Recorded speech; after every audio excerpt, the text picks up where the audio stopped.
Adrian Mateo Valencia, 25, suwail, pasaway at certified sakit sa ulo, lalo na ng kanyang sariling ama, si Don Alfonso Valencia, ang kilalang real estate mogul at may-ari ng Valencia Group of Companies.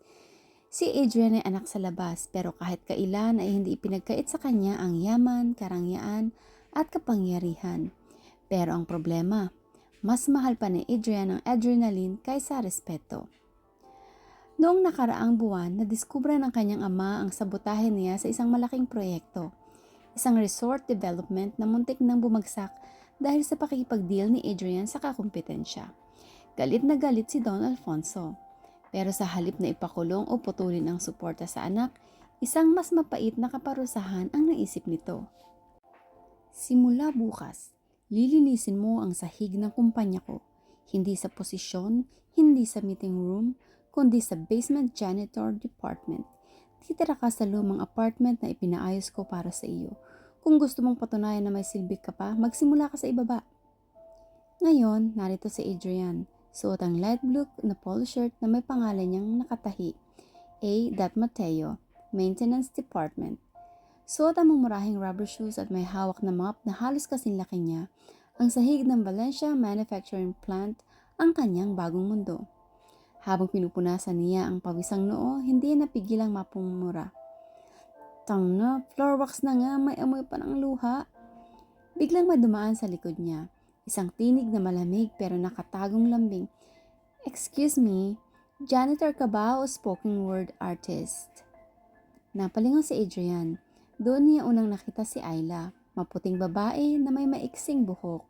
Suot ang simpleng puting blouse, black slacks at may hawak na clipboard. Sa likod ng malamig niyang pananalita ay may mga matang parang hindi kayang utuin ang kahit sino. Ikaw ba si Adrian Mateo? Tanong ni Ayla. Nakakunot ang noo habang binabasa ang clipboard. Depende. Bakit? May utang ba ako sa'yo? Sagot niya. Sinadyang mayabang ang tono. Hindi man lang ngumiti si Ayla. Ako si Ayla Ramirez. Ako ang floor supervisor ng maintenance team mo. At oo, ako ang boss mo dito sa sahig. Biglang natahimik si Adrian. Noong una, gusto niyang insultuhin si Ayla pero may kakaiba sa babae. Hindi siya intimidated. Hindi siya impressed. Sa lahat ng babaeng nakilala niya, ngayon lang may nagsalita sa kanya na parang hindi siya anak ng isang bilyonaryo. Para siyang binuhusan ng malamig na tubig. Hindi niya alam kung insulto ito o nakaka-excite. Welcome to real life, Mr. Valencia, sabi ni Ayla sabay abot ng mop.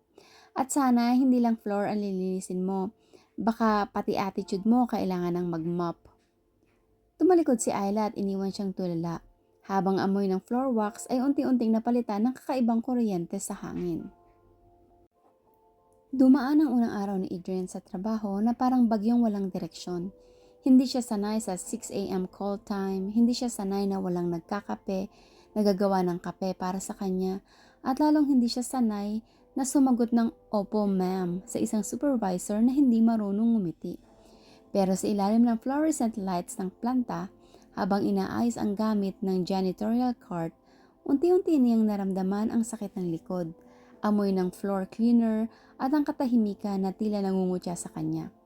Mas masakit pa rito ang mga titig ng ibang empleyado. Hindi na siya si Sir Adrian ng corporate meetings.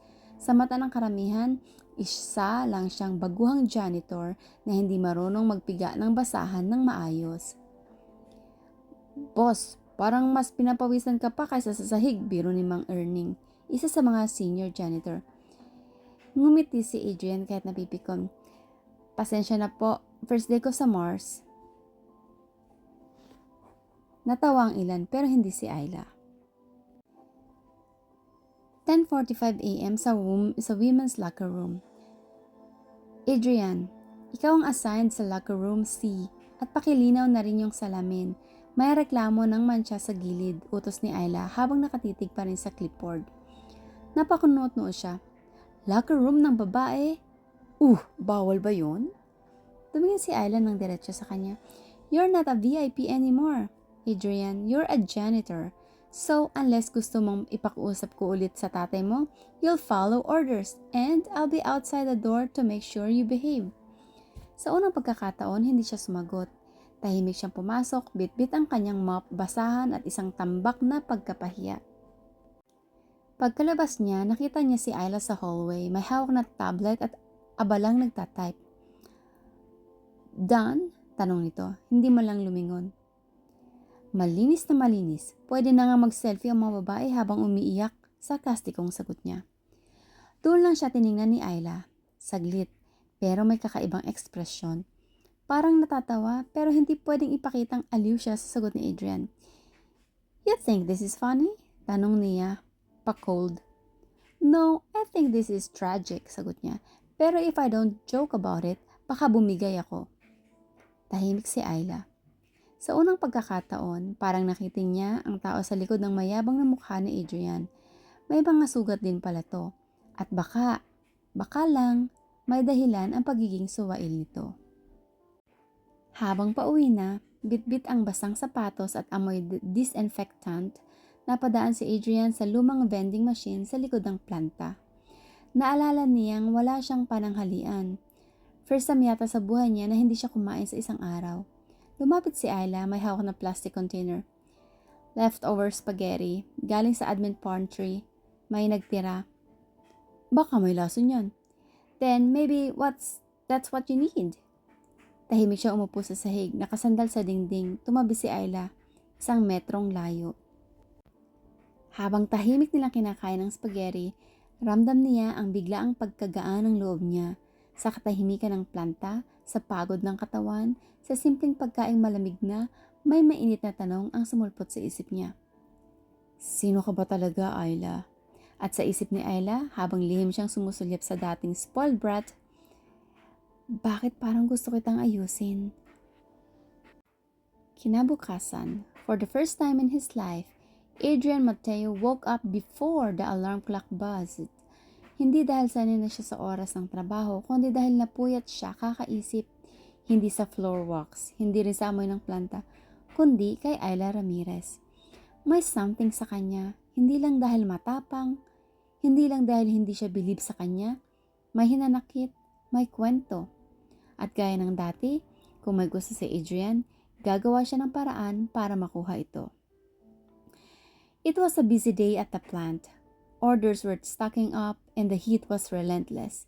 Ayla was checking inventory when a loud clang echoed from the back of the warehouse. Pagdating niya, nakita niya si Adrian nakasalampak sa sahig, may natumbang karton ng bottled chemicals at may foam na umaagos sa semento. "What the, Adrian?" Halos sigaw ni Ayla habang nilapitan ito. "I swear, hindi ko sinasadya. Akala ko light lang yung box, pero apparently, may laman pala tong panglinis na pangdemonyo." Mabilis na paliwanag ni Adrian habang umiiwas ang tingin. "You broke 5 boxes of concentrated degreaser. Alam mo bang flammable yan?" Nalilis ang mga mata ni Ayla. "Do you have any idea how dangerous this is?" "Hey, naglilinis lang naman ako, okay? Di ko naman sinasabotahe. Wala kang karapatang gamitin ang salitang sabotage, Valencia." Tahimik. Natahimik si Adrian. Sa supervisor's office, isang written warning. Isa pa at tanggal na siya. Pero ang mas masakit para kay Adrian ay hindi ang sulat, kundi ang tingin ni Ayla. Tila isang babae na nagsusukli ng tiwala sa taong hindi marunong magbago.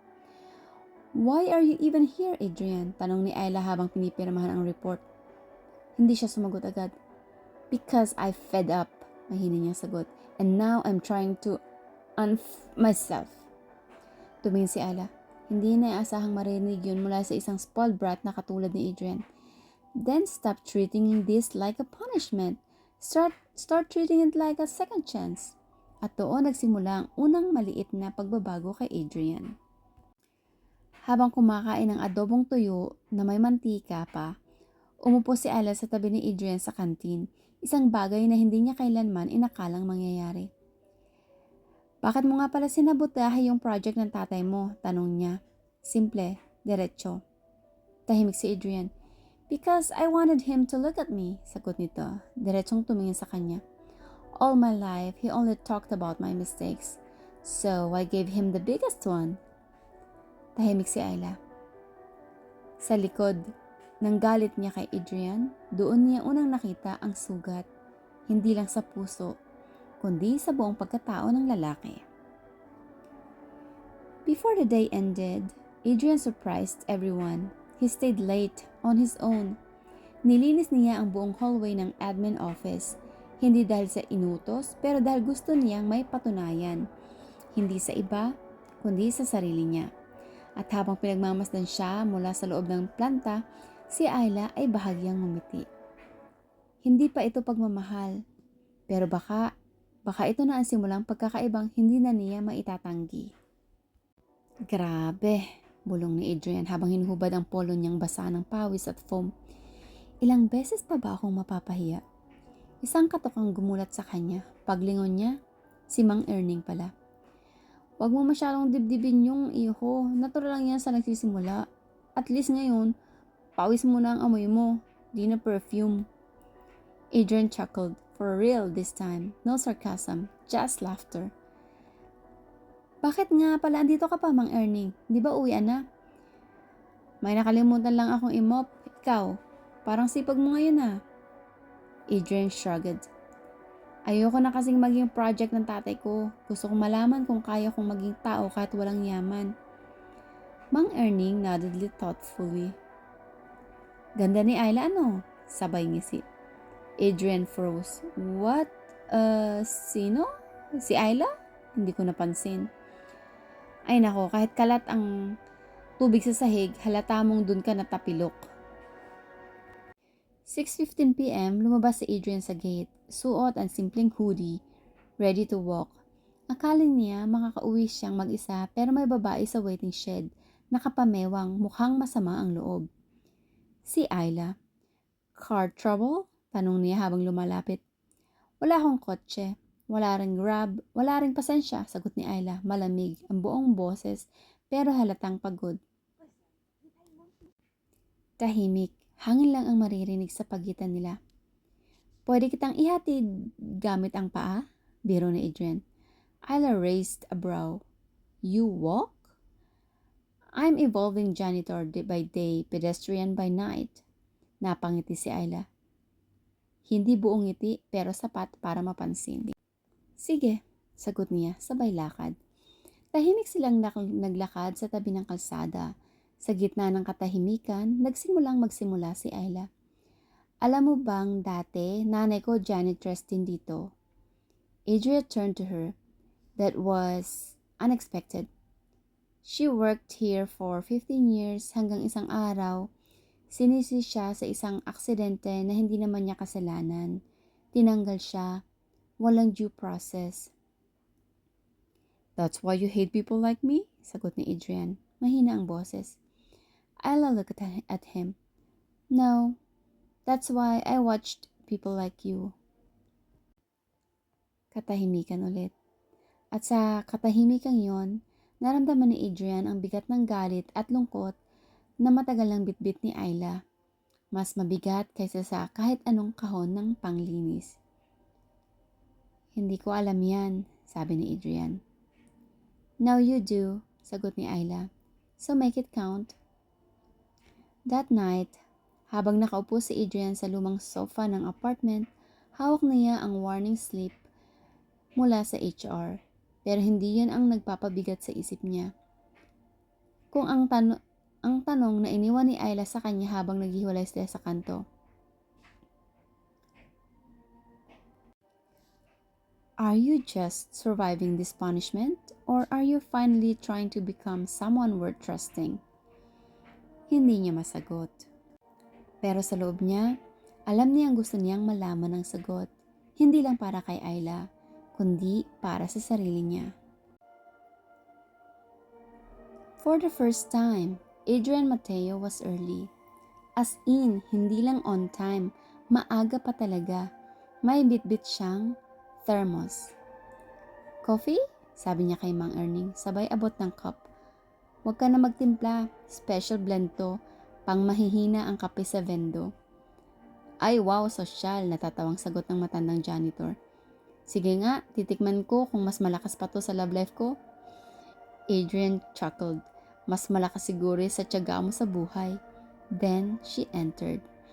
Ayla Ramirez, in her usual gray coveralls, hair tied neatly, clipboard in hand, and at the same time, cool aura that Adrian somehow found magnetic. She walked straight to the table, poured instant coffee in her mug, and didn't even look his way. But Adrian came prepared. Gusto mo? Tikman mo to? Strong, bold, dark. Parang ikaw. Napatingin si Ayla, eyebrow raised. Is that supposed to impress me? No, Adrian replied. But if it makes you smile, that's a bonus. She rolled her eyes, but he saw it. The faintest upward twitched in the corner of her lips. Adrian had been assigned to organize old documents, dust everywhere, file boxes labeled in faded ink, and in the middle of it all, an old employee ID. Name, Leticia Ramirez. Position, janitress. Year hired, 1992. Year left, 2007. Leticia, bulong niya. Nanay ni Ayla? He stared at the photo, a woman with warm eyes and tired shoulders. She had the same eyes as Ayla, bigat sa tingin, pero may kabaitan. Adrian sat down, tahimik, parang may humaplo sa konsensya niya. Sa rooftop ng break area, he found her there, Ayla, eating quietly under the makeshift shade. May dalang paper bag si Adrian, simple lang, 2 ham sandwiches and a cold bottle of soda. Peace offering, aniya, and maybe a little thank you for yesterday. Ayla looked at the bag. Did I do something worth thanking for? You walked with me, you talked to me, that counts. Tahimik ulit. Naupo si Adrian sa tabi ni Ayla. Careful not to sit too close, he gave her space but not distance. Nahanap ko yung lumang ID ng nanay mo kanina, Leticia Ramirez. She looked at him sharply. Don't touch that.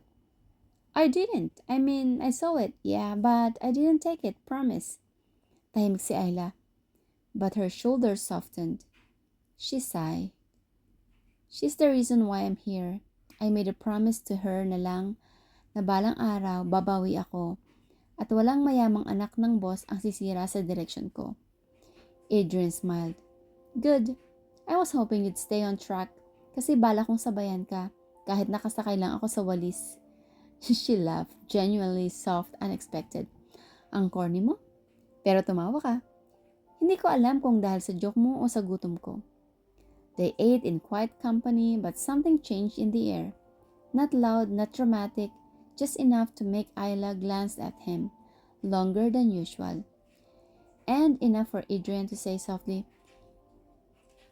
naiiba ka pag tumatawa ka. And you're tolerable when you shut up, sabi pa ni Ayla. But she didn't move away.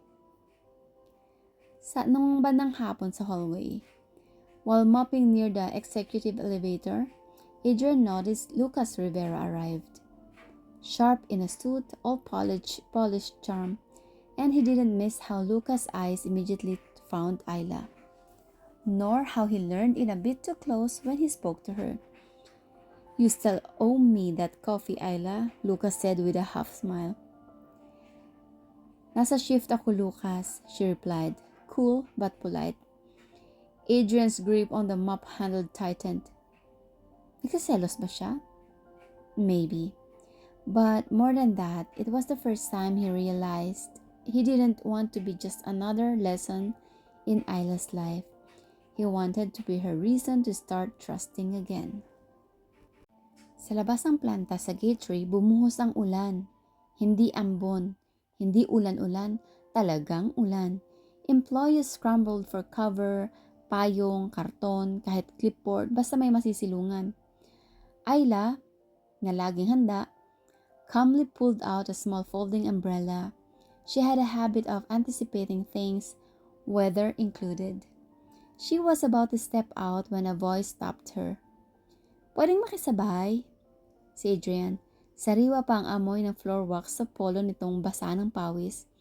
Wala siyang dalang kahit anong pantakip, basang-basa na ang buhok. Di ka ba mayaman? Wala ka bang sasakyan? Tanong ni Ayla habang inaayos ang kapote niya. Nasa coding. Also, lesson learned. Huwag malilimutan ang ulan. She looked at him for a second, then sighed. Inabot niya ang isang side ng maliit na payong. Isa lang kondisyon, huwag kang lalapit masyado. Promise, kahit ang pawis ko, may personal space. Tahimik. Ang ingay lang ng ulan ang maririnig, ngunit sa pagitan ng patak ng tubig, nagsimulang magsalita si Adrian. Kanina, nakita ko si Lucas, parang close kayo. Ayla gave him a sideways glance. Is that your version of small talk? Nope, that's my version of, am I allowed to be curious? Ayla didn't answer right away. Lucas is complicated, sagot niya sa huli. Matagal na siyang nasa paligid. He's helpful, polished, safe. Wow, bulong ni Adrian. So I'm basically the opposite? You said it, not me. Tahimik pero may ngiti sa gilid ng labi ni Ayla. Nung ma-reach na nila yung gate, Ayla paused before stepping in. So, thanks, sabi niya, sabay baling ng tingin kay Adrian. Sa pagiging totally useless ngayong araw? That's the nicest thing you've said to me, ngisi ni Adrian. May medal ba yun? Ayla took a breath. You're still arrogant, but at least my progress. That's all I need, sagot ni Adrian. Then softer, a little progress with you. Nagtagal ang tingin nila. Walang halikan, walang hawakan, pero may sandaling mahaba mata sa mata na parang sinasabing, pwede pala. Late that night, sa apartment ni Adrian, nakahiga siya sa kanyang mattress, staring at the ceiling. There was no music, no phone in hand, just the sound of distant thunder. But his mind kept going back to two things. Ayla's laugh under the umbrella. And how, for the first time in a long time, someone saw through him and didn't walk away. Kinabukasan, the air was heavier than usual, not because of the usual janitorial chemicals or floor polish, but because of the news. Merong leak. Whispers flew across the corridors. Files had been compromised. A confidential environmental report detailing violations in one of the company's sites had mysteriously gone public. A formal investigation ay nagsimula na. Everyone was being asked to keep quiet, but silence, ironically, made the rumors louder. Sa locker area naman ni Ayla, ay nagbabatoning up siya ng kanyang uniform when she overheard two admin staff gossiping near the sink. Sabi nila insider job daw. Oo, para may intentional na naglabas ng documents. May hinala raw sa maintenance team kasi daw may janitor na minsang nahuling gumagala sa upper floors. Ayla's heart stilled. She already knew who they were implying. Si Adrian Mateo. Naglalakad si Ayla sa storage room 2B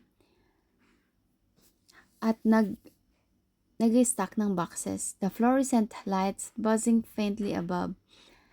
She found Adrian alone, organizing outdated employee records, a punishment task he never really seemed to finish. Adrian. He looked up. His sleeves were rolled, his hands dusty. He looked tired but surprisingly focused. Good morning to you too, Miss Ayla. Huwag mo muna akong biruin. May kailangan akong itanong. She crossed her arms. Yung leak, wala ka bang alam tungkol doon? There was a long pause. His face stayed calm but his eyes flickered. Iniisip mong akong gumawa nun? Hindi ko sinabing ikaw. Ang tanong ko, may alam ka ba? He sat down on the edge of the table, rubbing his palms together. Let me be honest with you, I know more than I should. Isla's breath caught in her throat. Ano ibig mong sabihin? Adrian looked her straight in the eye. This company, my father's company, has been hiding things. Projects rushed without permits. Sites dumping waste illegally. I knew even before I was thrown into this uniform. Isla took a step back.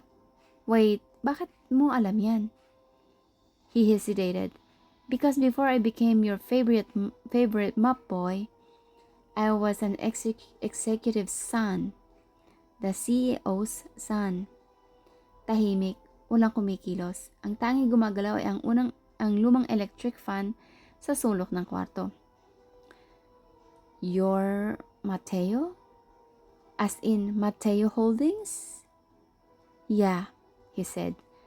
Adrian Mateo, black sheep, saboteur, corporate disgrace, officially demoted to janitor as a punishment, and unofficially, someone who's starting to care more than he ever thought possible. Si Ayla ay nakaupo uli sa break area sa rooftop. Nakaupo siya mag-isa. Hindi niya ginagalaw ang kanyang tanghalian. She thought about her mother, how she had died protecting the truth, how her work as a lowly janitress had barely earned recognition even after whistleblowing on a safety violation. She thought about Adrian, how someone with a golden spoon was now literally cleaning the dirt his family helped make. Ang pinaka-worst na part, she didn't know whether to be angry at him or to admire his honesty. Then she heard footsteps. Pwede ako maupo? Ayla looked up. Adrian, hair messy from the wind, tray in hand, stood cautiously near her. Sige, tahimik muna. Hangin lang ang nagsasalita. Bakit mo sinabutahe ang ama mo? Tanong ni Ayla. Adrian leaned back. Because I found out about the company's cover-ups. He knew, he let it slide. I couldn't. So you licked it? No, not this one. I wouldn't endanger people's job like that. Someone else did it, but now I'm being watched because of my record. And you're telling me this why? Adrian smiled, soft, almost tired. Because you're the only person here who sees true people, and I was hoping you'd still look at me the same way. Ayla swallowed. Her walls weren't crashing down, but they were definitely cracking. Hindi ako basta-basta nagtitiwala, Adrian. Alam ko, but I don't need all your trust, just a little space to earn it. Sa HR office sa 4th floor, unbeknownst to them, a pair of eyes watched the rooftop scene from the CCTV feed. Lucas Rivera, arms crossed, a bitter smirk on his lips. He turned to the HR officer beside him. Watch that janitor. I don't care if he's the CEO's son or the president of Mars. If he moves wrong, I want it on record. The officer nodded. Copy, sir. Lucas stared at the screen one last time. Ayla's laughter, rare and subtle, was visible even without sound. You're sleeping, Ayla, and he's not who you think he is. Sa apartment ni Ayla, nakaupo siya sa tabi ng bintana. Tanaw ang ilaw ng lungsod ng Manila habang hawak niya yung lumang sulat. Medyo dilaw na sa edges, may halong amoy ng sandalwood. Galing ito kay Leticia Ramirez, ang kanyang ina. Nanginginig ang kanyang kamay habang binabasa. My dearest Ayla, kung binabasa mo to, ibig sabihin wala na ako para protektahan ka. Pasensya na kung kailangan lumaki ka sa mundong hindi laging patas. Pero tandaan mo, Ang katotohanan at pagmamahal, kahit gaano man kadumi ang daan, palaging makakahanap ng paraan. Magtiwala ka sa sarili mo anak at sa mga taong patunay na may puso. At huwag kalimutan, mas malakas ka kaysa akala mo. Naupo si Ayla nang may luha sa mata. Ang sulat na ito ang tanging alaala ng sakripisyo ng kanyang ina at dahilan kung bakit siya naging matatag pero sobrang maingat sa pagtitiwala. Flashback. Ang araw ng pag-alis ni Leticia. Nakatayo si Leticia sa harap ng Mateo Holdings. Hawak ang mga dokumento tungkol sa paglabas ng toxic waste. Handa na siyang ibunyag ang lahat kahit alam ang panganib. Pero may nagmamasid. Kinabukasan, naaksidente si Leticia sa isang madilim na daan. Pinarusahan bilang aksidente. Pero sugat sa puso ni Ayla, buhay na buhay pa rin. Back to present. Nag-vibrate ang phone ni Ayla. Text ni Adrian. May nahanap ako. Sa tingin ko may kinalaman to sa nanay mo. Pwede ba tayo mag-meet? Tumigil ang tibok ng puso ni Ayla. Hindi siya sigurado kung dapat ba siyang magtiwala. Sa coffee shop malapit sa planta, dumating si Ayla. Medyo worried pero curious. Nandun si Adrian. Hawak ang isang file na puno ng pictures, dokumento at notes. Nag-research ako, sabi ni Adrian. Hindi lang tungkol sa leak, tungkol din sa kaso ng nanay mo. Naipit ang hininga ni Ayla. Anong nahanap mo? Binuksan ni Adrian ang file. Ipinakita ang mga litrato ng mga dokumento na nagpapakita ng katiwalian sa Mateo Holdings, pati ilang kasama ang ama niya. Ayoko ipagtanggol ang pamilya ko, pero gusto kong ayusin ang mga sira nila. Tiningnan ni Ayla ang mga mata ni Adrian. Sincere, determined. Bakit mo to ginagawa, Adrian?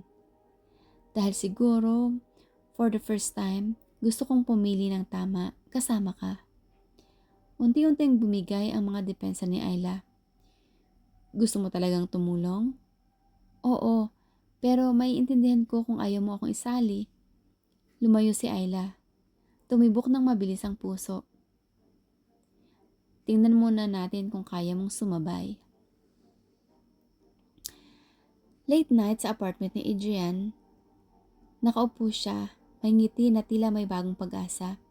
Hindi lang para sa kumpanya, kundi para sa posibilidad na maging totoo siya kay Ayla. Sa janitor's closet ay nakaupo si Adrian sa isang lumang upuan. Mukhang seryoso habang hawak-hawak ang kanyang cellphone. Gusto niyang tawagan si Ayla pero pilit niya itong pinipigilan. Sige, huling sabi niya sa sarili bago pindutin ang call button. Sa office area naman ni Ayla ay nasa lunch break siya nang tumunog ang kanyang phone. Nakita niya ang pangalan ni Adrian sa screen. Hello? Sagot nito. Medyo kinakabahan. Hi Ayla, can we talk? Kasi may gusto kong sabihin. Malumanay na sabi ni Adrian. Okay, saan? Sagot niya. Sinubukang patunayan na hindi siya masyadong interested. Sa rooftop? In 5 minutes? Alok niya. Sige, punta ako, sabi ni Ayla. Nagkita sila sa rooftop. Tahimik ang paligid, maliban sa mahinang huni ng hangin. Tumingin si Adrian sa paligid at pagkatapos ay lumingon kay Ayla. Alam kong may mga doubts ka pa sa akin, ang sabi niya. Oo, sagot ni Ayla, diretso. Pero gusto kong malaman mo na hindi ako nagtatago ng anumang bagay sa'yo. Tumango si Ayla, halatang kinikimkim ang iba pang mga tanong. Minsan, sa buhay, may mga bagay kang kailangang harapin kahit masakit. Lalo na kung mahal mo ang tao. Dagdag ni Adrian halos pabulong. Biglang humarap siya kay Ayla, malapit sa halos ang mga mukha nila. Hindi ko na kayang itago ang nararamdaman ko, Ayla. Mahirap aminin pero mahal kita. Nanahimik si Ayla. Ramdam ang tibok ng puso niya. Adrian, hindi ito madaling tanggapin, bulong niya. Lumapit si Adrian. Dahan-dahang hinawakan ang kamay ni Ayla. Hindi ko rin inexpect ito, pero nandito ako. Willing na gawin ang lahat para mapatunayan sa'yo. Biglang napangiti si Ayla. Bahagyang nahulog sa kilig. Sige, subukan natin, pero dahan-dahan lang ha. Pagkatapos ng kanilang pag-uusap, habang papalayo si Adrian, napatingin si Ayla sa likuran niya. Hindi niya maalis ang ngiti sa mukha. Alam niyang hindi magiging madali ang laban na ito, pero para sa unang beses sa mahabang panahon, handa siyang subukan. Kinabukasan sa isang meeting sa Mateo Holdings conference room, nakatayo si Lucas Rivera. Nakangiti na may tinatagong masamang plano.